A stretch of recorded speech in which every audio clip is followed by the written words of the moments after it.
আগের বারে তো তুই বেঁচে গেছিলি, আজকে কে বাঁচাবে তোকে? কেন দাদা, আমি কি করলাম? শাহাবুদ্দিনের বাড়িতে 3 বাটি গরুর মাংস, ওটা সত্য না মিথ্যা? না দাদা, ওটা সম্পূর্ণ মিথ্যে কথা। আমি 3 বাটি গরুর মাংস খাইনি। তাহলে তুই শাহাবুদ্দিনের বাড়িতে 3 বাটি গরুর মাংস খাসনি? তাহলে তুই একটু দাঁড়া, এখানে আমরা একটু মিটিং করে আসছি, যাবি নি এখান থেকে, ঠিক আছে?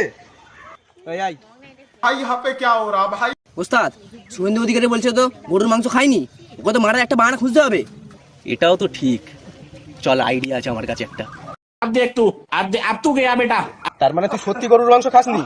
না দাদা। তাহলে তুই বল গরুর কটা পা? কেন দাদা, গরুর 4টে পা।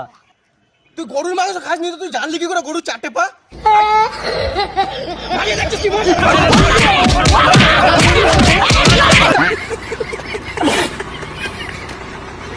ওস্তাদ, তোমার তো খুব বুদ্ধি। এবারে তুমি সাকসেসফুল।